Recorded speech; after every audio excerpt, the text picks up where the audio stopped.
Om Swastiastu. Perkenalkan, nama saya Putu Diki Widasmara Sukramayun. Di sini saya akan mempresentasikan hasil diskusi dari kelompok saya, yaitu perbedaan dan klarifikasi usaha negara-negara berkembang. Pertama, klarifikasi negara-negara berkembang. Terdapat 3 klarifikasi, yaitu klarifikasi menurut World Bank berdasarkan pendapatan per kapita. Kedua, klarifikasi menurut PBB mengklarifikasi negara berkembang menjadi 3 kelompok, yaitu negara-negara miskin, negara sedang berkembang, negara berpenghasilan minyak. 3. Klarifikasi OECD atau Organization Economic Competition and Development mengklarifikasikan negara berkembang berdasarkan pendapatan nasionalnya. 2. Kesamaan karakteristik negara-negara berkembang. 1. Standar hidup yang rendah.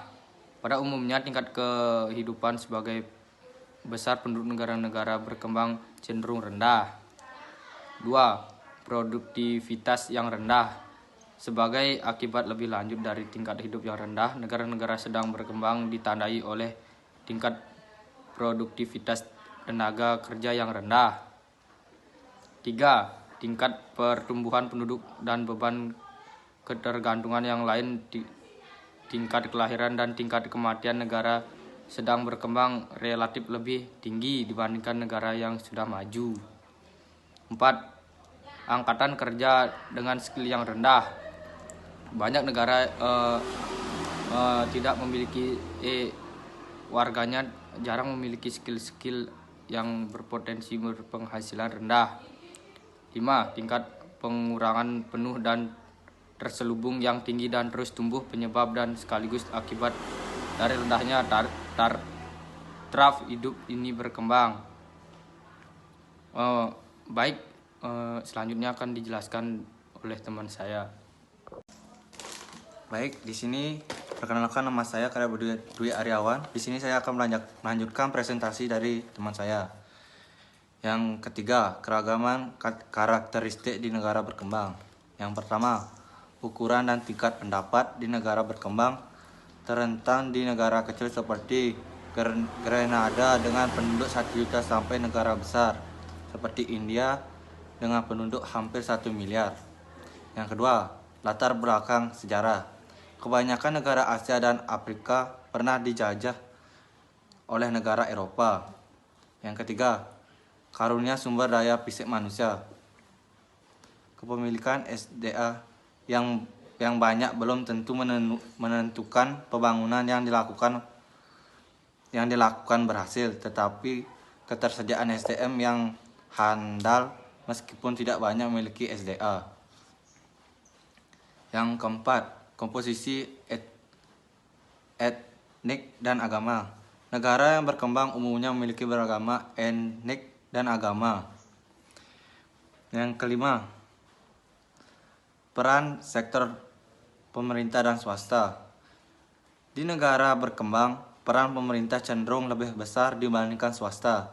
Meskipun menganut sistem ekonomi campuran, terkadang pemerintah terlalu banyak.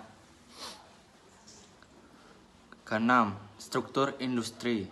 Negara-negara berkembang sebagian besar adalah negara pertanian yang memiliki kontribusinya terhadap perekonomian. Yang ketujuh,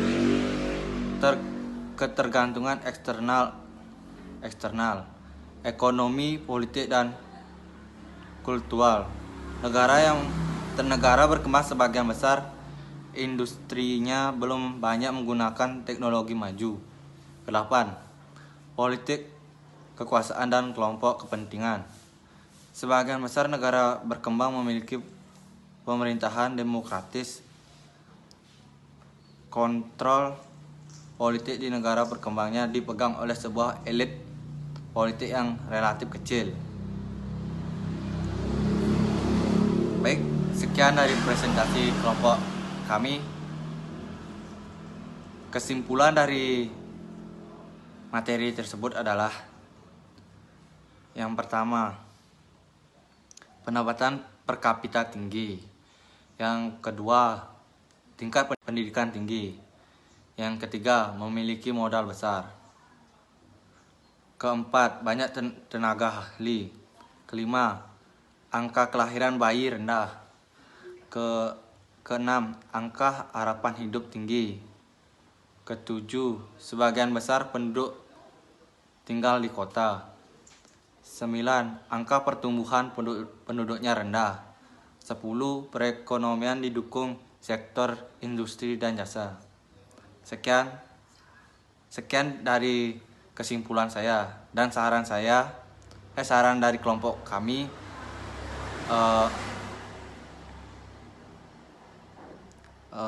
Untuk mengatasi kesenjangan tersebut, perlu diadakan kerjasama antara negara maju dan negara berkembang, sehingga dapat menguntungkan satu sama lain. Sekian dan terima kasih.